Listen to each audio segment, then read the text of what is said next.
അങ്ങനെ എന്ത് തെണ്ടിത്തരം കാണിച്ചും എന്ത് നെറുവുകേട് കാണിച്ചും കേരളത്തിൽ എങ്ങനെയെങ്കിലും ഒരു സീറ്റ് പിടിക്കണമെന്നുള്ള വ്യാമോഹവുമായിട്ട് നടക്കുകയാണ് കേരളത്തിലെ ഈ ചാണക പാർട്ടി. സത്യം പറയാം, ഉളുപ്പും മാനവും അഭിമാനവും ഇല്ലാത്ത ഇതുപോലത്തെ ചില കൂതറകൾ ജനാധിപത്യത്തെ കശാപ്പ് ചെയ്ത് പണാധിപത്യമാക്കി എങ്ങനെയും ജയിക്കാമെന്നാണ് ഇവന്മാർ വിചാരിച്ചിരിക്കുന്നത്. ഞാൻ എൻ്റെ 2-3 വീഡിയോകളിൽ ഞാൻ പറഞ്ഞിട്ടുണ്ടായിരുന്നു, നിങ്ങൾ ശ്രദ്ധിക്കേണ്ട ചില മണ്ഡലങ്ങളുണ്ട്. അത് ഈ കോൺഗ്രസിനോടും ഈ കമ്മ്യൂണിസ്റ്റുകാരോടുമാണ് ഞാൻ പറഞ്ഞത് കേട്ടോ. നമ്മുടെ രാജീവ് ചന്ദ്രശേഖർ ജി മത്സരിക്കുന്ന നേമം മണ്ഡലം, കാരണം മുഖ്യമന്ത്രിയുടെ കുപ്പായം തയ്ച്ചു വെച്ചിരിക്കുകയാണല്ലോ. ഞങ്ങൾ കേരളത്തിൽ 35 സീറ്റ് പിടിക്കും, പിന്നെ ഞങ്ങൾ പറയുന്ന പോലെ ആയിരിക്കും കേരളത്തിൽ ഭരണം വരാൻ പോകുന്നതെന്ന് അങ്ങനെ കീഴ്വായി വിട്ടുകൊണ്ടിരിക്കുന്ന ചില വേട്ടാവളിയന്മാരുണ്ടല്ലോ. ലവന്മാരിങ്ങനെ പറഞ്ഞുകൊണ്ടിരിക്കുന്നത് എന്തിന്റെ ബലത്തിലാണെന്നുള്ളത് നിങ്ങൾക്ക് അറിയാമല്ലോ. പണം, മറ്റൊന്ന്, പിന്നെ മറ്റേ കമ്മീഷൻ ഇവരുടെ പോക്കറ്റിലാണല്ലോ ഇരിക്കുന്നത്. എന്ത് തെണ്ടിത്തരവും എന്ത് നെറുവീട് കാണിച്ചാലും ഇവിടെ ചോദിക്കാനും പറയാനും ആളില്ല എന്നാണ് ഇവർ വിചാരിച്ചിരിക്കുന്നത്. മറ്റൊരു മണ്ഡലമാണ് കാസർഗോട്ടെ മഞ്ചേശ്വരം. മഞ്ചേശ്വരം എന്ന് പറഞ്ഞാൽ തീ പാറുന്ന പോരാട്ടം നടക്കുന്ന ഒരു മണ്ഡലമാണ്. കാരണം ഉള്ളിച്ചേട്ടൻ ഈ പ്രാവശ്യം എങ്ങനെയും ജയിക്കണം. കഴിഞ്ഞ പ്രാവശ്യം 85 വോട്ടിന്റെ ഭൂരിപക്ഷത്തിലാണ് ലീഗിന്റെ സ്ഥാനാർത്ഥി ജയിച്ചത്. അതിനുശേഷമുള്ള അവർ ഏറ്റവും കൂടുതൽ പ്രാധാന്യം കൊടുത്തിട്ടുള്ള ഒരു മണ്ഡലമാണ് നമ്മുടെ മഞ്ഞൾ ശോഭ ചേച്ചിയുടെ പാലക്കാട്. കഴിഞ്ഞ ദിവസം നമ്മുടെ രമേശ് പിഷാരടി പ്രചരണത്തിന് പോയ സമയത്തെ അവിടുത്തെ വേട്ടാവളിയത്തിമാരായിട്ടുള്ള ഈ സംഘിണി ചേച്ചികളെല്ലാം കൂടെ പിഷാരടിയെ വളഞ്ഞതൊക്കെ നിങ്ങൾ കണ്ടല്ലോ. ഏകദേശം തോൽവി ഉറപ്പിച്ച് നിൽക്കുന്ന സമയമായതുകൊണ്ടാണ് ഇലക്ഷന്റെ തലേ ദിവസമായിട്ടുള്ള ഇന്ന് ഇതുപോലത്തെ ശുദ്ധ തെണ്ടിത്തരവും തെമ്മാടിത്തരവും ഈ വേട്ടാവളിയത്തെയും അവരുടെ അനുയായികളും വന്നിട്ട് അവിടെ കാണിച്ചു കൂട്ടിയതും. ഒരു വീട്ടിലേക്ക് കയറി ചെന്നിട്ട് ആ അമ്മയുടെ കയ്യിൽ 5000 രൂപയാണ് ഇവർ വെച്ചു കൊടുത്തത്. ഇത് കൃത്യമായിട്ട് നമ്മുടെ കോൺഗ്രസിന്റെ ചുണക്കുട്ടികളായിട്ടുള്ള പിള്ളേർ അതങ്ങ് ഷൂട്ട് ചെയ്ത് നേരെ ബഹിരാകാശത്തോട്ട് വിട്ട് അതങ്ങ് പടർന്ന് പന്തലിച്ചെന്ന് വേണം പറയാൻ. ഈ ഒരൊറ്റ കാര്യം മതി ഇവരുടെ ഈ സ്ഥാനാർത്ഥിത്വം റദ്ദാക്കാനും ഇവരെ ഇലക്ഷനിൽ നിന്ന് അസാധുവാക്കാനും. കാരണം പണം കൊടുത്ത് ജനങ്ങളെ സ്വാധീനിക്കുന്ന തരത്തിൽ ഇവർ കാണിച്ച് അത് ഇവരുടെ സാന്നിധ്യത്തിലാണ് കാണിക്കുന്നത്. ഇത്രയും തെളിവുകൾ ഉണ്ടായിട്ടും ഇങ്ങനെ അറപ്പും ഉളുപ്പുമില്ലാതെ വന്നിരുന്നുകൊണ്ട് പത്രങ്ങളുടെ മുമ്പിൽ ഇവിടുത്തെ ജനങ്ങളോട് പറയുന്ന കേട്ടുകഴിഞ്ഞാണല്ലോ ഇവരൊക്കെ എന്താണ് നമ്മൾ പറയുക. ഇവരൊക്കെ ജയിപ്പിച്ചുവിട്ടാണല്ലോ കേരളത്തിന്റെ ഗതി ഹതോഗതി എന്ന് പറയാതിരിക്കാൻ നിവർത്തിയില്ല കേട്ടോ. എന്താണെങ്കിലും ഈ അമ്മ പറയുന്നത് ഇപ്പൊ കേട്ട് കാണുമായിരിക്കും നിങ്ങൾ. അതായത് അമ്മ പറയുന്നത് എനിക്ക് ഗുളിക മേടിക്കാൻ തന്നെന്നാ പറയുന്നത്. അതിനുശേഷം പറഞ്ഞത് പെൻഷൻ കാശാണെന്ന് പറഞ്ഞ. അല്ല, ശോഭ ചേച്ചിയാണോ ഇപ്പം ഇലക്ഷന്റെ തലേന്ന് ഈ പെൻഷൻ കാശും കൊണ്ട് ഇങ്ങനെ നടക്കുന്നത്?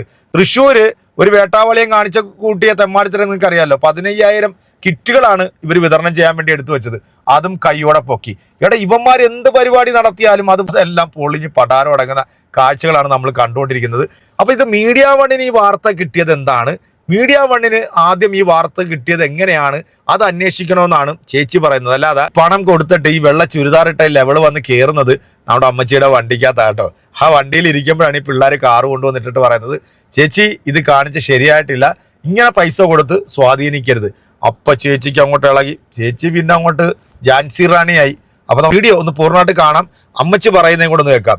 നാണംകെട്ട രീതിയിൽ വോട്ട് പിടിച്ച് ജയിക്കാമെന്ന് വിചാരിച്ച ഈ ചാണകങ്ങളെ നിങ്ങൾ ആ കുഴിക്കാത്തിട്ട് തന്നെ മൂടണം കേട്ടോ. ഇല്ലെങ്കിൽ നമ്മുടെ കേരളത്തിന്റെ വലിയ ശാപമായിരിക്കും അത്. നോക്കിയോ.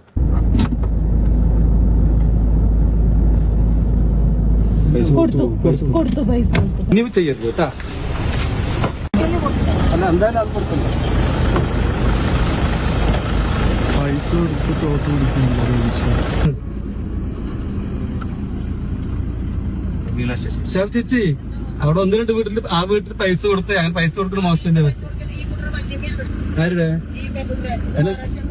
കാൻഡിഡേറ്റിൽ പോയിട്ട് പൈസ കൊടുക്കുന്ന മോശമല്ലേ? വിലസം പറഞ്ഞ എനിക്ക് മനസ്സിലായില്ല. ആ ഭാഷ എനിക്ക് മനസ്സിലായില്ല. പൈസ കൊടുത്തില്ലേ?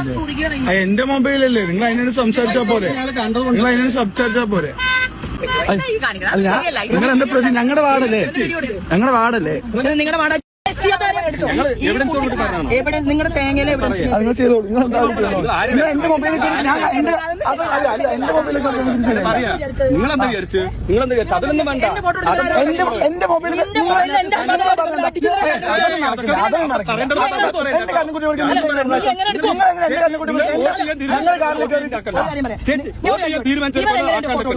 ബഹുമാനത്തോട് കാണാം. എന്റെ ഇരിക്കാൻ പറ്റില്ല നിനക്ക്. നിങ്ങൾ എന്നോട് അങ്ങനെയല്ല പറഞ്ഞത്. എന്നോട് അങ്ങനെയല്ല പറഞ്ഞത്. നിങ്ങൾ വന്ന് തന്നെ കാറിന് മൊബൈൽ തട്ടിപ്പറിക്കാൻ എന്റെ മൊബൈൽ തട്ടിപ്പറിക്കാൻ നോക്കി മൊബൈൽ തട്ടിപ്പറിക്കാൻ നോക്കി നിങ്ങൾക്ക് അറിയിക്കേണ്ട കാര്യം ബഹുമാനം നമ്മൾ അങ്ങേയറ്റം ബഹുമാനമുള്ളതാണ്. എന്റെ മൊബൈൽ ഒരു വ്യക്തിയുടെ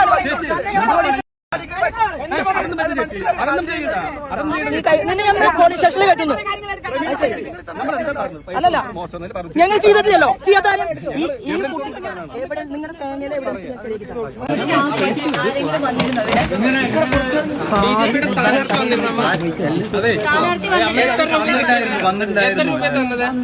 എത്ര പൈസ എന്നത് മരുന്ന് വാങ്ങാൻ പൈസ എത്ര രൂപ മരുന്ന് വാങ്ങാൻ പൈസ തന്നോ? ഒരു മാസം മരുന്ന് വാങ്ങാൻ 5000 രൂപ. ആര് വോട്ട് ചെയ്യാൻ വന്നാൽ പൈസ തരണം പറഞ്ഞു. മരുന്ന് വാങ്ങാൻ പൈസ വേണം പറഞ്ഞു. ഞാൻ പറഞ്ഞു തന്നവരല്ലേ? ഞാൻ എല്ലാ വെള്ളത്തിൽ പറഞ്ഞു. അപ്പൊ ഇവരാണ് ആകെ പൈസ തന്നുള്ളൂ, വേറെ ആരും തന്നില്ല അമ്മയ്ക്ക് അല്ലേ? എല്ലാവർക്കും മരുന്ന് വാങ്ങാൻ പണിക്കും പോകണം. മരുന്ന് വാങ്ങാൻ പൈസയില്ല. ഒരു മാസം 5000 വേണം മരുന്നിന്. അമ്മ ചോദിച്ചു അവരോട് പൈസ. പൈസ വേണം പറഞ്ഞു. എപ്പോഴാ ഇന്ന് തന്നെയാണോ ചോദിച്ചത്? അപ്പൊ തന്നെ 5000 രൂപ തന്നു. അപ്പുറത്തെ വീട്ടിലെ ആളുകൾക്ക് കൊടുത്തിട്ട് പൈസ തന്ന പൈസ തന്നു തന്ന അതിന്റെ തന്നല്ലോ ചോദിച്ചു തരാൻ പറഞ്ഞു. വീഡിയോ കണ്ടല്ലോ. അത് പെൻഷന്റെ പൈസ പൈസ തന്നു എന്നാണ് നേരത്തെ പറഞ്ഞത്. പെൻഷൻ അമ്മയല്ലേ പറഞ്ഞ നേരത്തെ അല്ല പെൻഷൻ തന്ന പണമുണ്ട് എന്റെ കയ്യിൽ. ആ അല്ലാതെ അവരൊന്നും തന്നില്ലേ? 4000 ഉണ്ട്. അതല്ല ആ ശോഭ ഇല്ല തരാൻ പറഞ്ഞു. ആ അത് കാണുന്നില്ല. അതിന് കേരളത്തിലെ ഞാൻ പറയട്ടെ, പോലീസ് മീഡിയ വണ്ണിന്റെ റിപ്പോർട്ടറെ ചോദ്യം ചെയ്യണം. അതെന്തിനാ? റിപ്പോർട്ടറെ ചോദ്യം ചെയ്യണമെന്ന് ഞാൻ അല്ലല്ല ആദ്യം അതായത്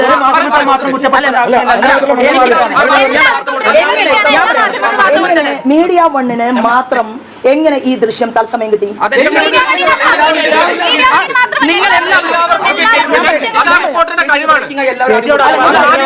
പറയട്ടെ, നിങ്ങൾ ആ സ്ത്രീയുടെ മുഖം എവിടെ? ആ സ്ത്രീ അങ്ങനെയാണെങ്കിൽ ആ ബാക്ക് സീറ്റിൽ ഇരിക്കുന്ന വെള്ള ചുരിദാറിട്ട സ്ത്രീ ബാക്ക് സീറ്റിൽ വെള്ള ചുരിദാറിട്ട ഒരാളും എന്റെ കാറിലില്ല. ഞാൻ ചോദിക്കാം. അല്ലല്ല ഞാൻ പറയാം. ഒന്നാമത്തെ കാര്യം നിങ്ങൾ എന്ത് മറ്റുള്ള സ്ഥാനാർത്ഥികൾക്ക് വേണ്ടി എന്ത് ഒരു മാധ്യമം, ഞാൻ ഒരു മാധ്യമം എന്ന് അടിവരയിട്ട് പറയുകയാണ്, ഒരു മാധ്യമം എന്ത് ഡെഡിക്കേഷൻ ചെയ്താൽ ഇത് തെളിയിച്ചിട്ടേ ഞാൻ നിൽക്കൂ. ഇത് ഈ മാധ്യമ പ്രവർത്തകന്റെ പങ്ക് പോലീസ് അന്വേഷിക്കണമെന്ന് ആവശ്യപ്പെട്ടുകൊണ്ട് ഈ മാധ്യമ പ്രവർത്തകന്റെ റിപ്പോർട്ടർക്കെതിരെ ഞാൻ പോലീസിൽ പരാതി നൽകും. മീഡിയ വണ്ണിന്റെ റിപ്പോർട്ടറാണോ നിങ്ങളെ പണം കൊടുക്കാൻ പറഞ്ഞു അയച്ചത്? മീഡിയ വൺ റിപ്പോർട്ടറാണോ നിങ്ങളെ പണം കൊടുക്കാൻ? ഞാൻ പറഞ്ഞിട്ടാണ് നിങ്ങൾ പണം കൊടുത്തത്? ഞാൻ പറഞ്ഞിട്ടാണ് നിങ്ങൾ പണം കൊടുത്തത്? ഈ തിരക്കഥയുടെ പിന്നിൽ മീഡിയ വണ്ണിന്റെ റിപ്പോർട്ടർക്ക് കൂടി ബന്ധമുണ്ട് എന്ന് ഞാൻ മീഡിയ വണ്ണിന്റെ റിപ്പോർട്ടർ പറഞ്ഞിട്ടാണ് നിങ്ങൾ പണം കൊടുത്തത്? മീഡിയ വണ്ണിന്റെ റിപ്പോർട്ടർ പറഞ്ഞിട്ടാണ് നിങ്ങൾ പണം കൊടുത്തത്? ഇല്ലാത്തൊരു ദൃശ്യത്തിന്റെ പേരിൽ ഞാൻ ഇവിടെ നിന്ന് പോണോ അതോ എനിക്ക് ഓരോരുത്തരായി അതായത് അവിടേക്ക് മീഡിയ വണ്ണല്ല,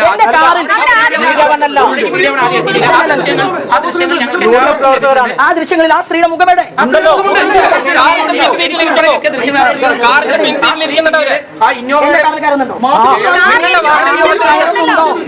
കാറിൽ കയറുന്നുണ്ടോ? ആ സ്ത്രീ കാറിൽ കയറുന്നുണ്ടോ? അത് കാണിക്കൂ.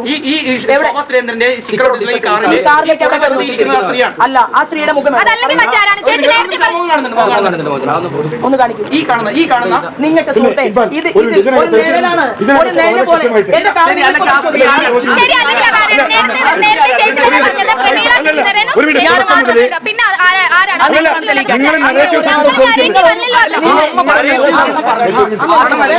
അമ്മയുടെ അതായത് ഒരു മാസത്തെ മരുന്നിന് ആവശ്യമായ 5000 രൂപ നൽകിയെന്ന് അമ്മ പറയുന്നുണ്ട്.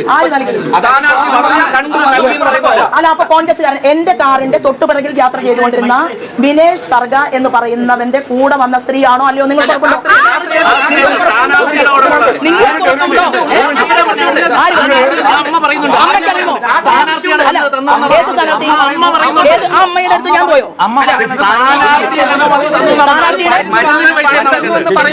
നിങ്ങൾ തന്നെ ഷൂട്ട് ചെയ്ത ശോഭ ചേച്ചി തന്നെ ഷൂട്ട് ചെയ്തിട്ടുള്ള ദൃശ്യങ്ങളിൽ ഈ വിനേഷിന്റെ കാറിന്റെ മുൻവശത്തിരിക്കുന്ന സ്ത്രീയുടെ ദൃശ്യമുണ്ട്. അത് അവളുടെ ഭാര്യയാണ്, അത് അവളെ ചോദ്യം ചെയ്യണം.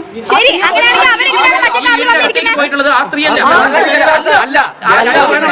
നല്ല രീതിയിൽ ഈ സമയം കൊണ്ട് അമ്മച്ചിയെ അങ്ങോട്ട് ക്ലാസ് എടുത്തിട്ടുണ്ട് കേട്ടോ. കാരണം പാവ അമ്മച്ചി പറഞ്ഞു പോയി എനിക്ക് മരുന്ന് വാങ്ങാൻ 5000 തന്നു, പിന്നെ പറഞ്ഞത് പെൻഷൻ കാശാണ്. അപ്പൊ ചേച്ചി ഇപ്പൊ പെൻഷൻ കാശും കൊണ്ട് എല്ലാ വീടുകളും കയറി ഇറങ്ങി നടക്കുന്നുണ്ട്. കണ്ടരമാനം കള്ളപ്പണം എവർക്ക് കൊടുത്തിട്ടുണ്ട്. കേരളത്തിൽ ഇപ്രാവശ്യം 3-4 സീറ്റുകൾ എങ്ങനെയും പൊക്കണം, അത് പിടിക്കാൻ വേണ്ടി കാശ് ഇങ്ങനെ ഇറക്കിയിട്ട് കൊടുത്തിരിക്കുക. നിങ്ങൾ ഇന്ന് രാത്രിയോടുകൂടി ശ്രദ്ധിച്ചില്ല എന്നുണ്ടെങ്കിൽ പല സ്ഥലത്തും ഇതിനെക്കാട്ടി വലിയ പണികൾ നടക്കും. അപ്പൊ കേരളത്തിൽ കോൺഗ്രസിന്റെയും കമ്മ്യൂണിസ്റ്റിന്റെയും ആളുകൾ ശ്രദ്ധിച്ചോളുക. 5-6 മണ്ഡലങ്ങൾ ഞാൻ പറഞ്ഞല്ലോ, ഇവിടെയൊക്കെ നിങ്ങൾ ശ്രദ്ധിക്കണം. ഇവിടുത്തെ സ്ഥാനാർത്ഥികൾക്ക് കണ്ടരമാനം പൈസയാണ് ഇവർ കൊടുത്തിരിക്കുന്നത്. അത് ജനങ്ങൾക്ക് കൊടുക്കും. കാരണം ഇപ്പം കേരളത്തിലെ ജനങ്ങളെ നമുക്കൊന്നും പറയാൻ പറ്റത്തില്ല. കാരണം അത്രത്തോളം നിവൃത്തികേട് കെട്ടിയിരിക്കുന്ന ആൾക്കാരുണ്ട്. ഈ പൈസ കൊടുത്തു കഴിയുമ്പോൾ ചിലപ്പോൾ അവരുടെ മനസ്സ് മാറിപ്പോവും. അവർ ചിലപ്പോൾ ഈ പറഞ്ഞ കണക്ക് താമരക്കിട്ട് കുത്തിക്കഴിഞ്ഞാൽ പിന്നെ കിട്ടാൻ പോകുന്ന 8ന്റെ പണിയാണെന്നുള്ളത് ഇവർക്കറിയാം. പക്ഷെ ഇതുപോലെ ഉളുപ്പും മാനവില്ലാത്തൊരു സ്ത്രീയെ ഇനി കേരളത്തിൽ ആരും കാണത്തില്ല. അമ്മോ, അപാരം തന്നെ.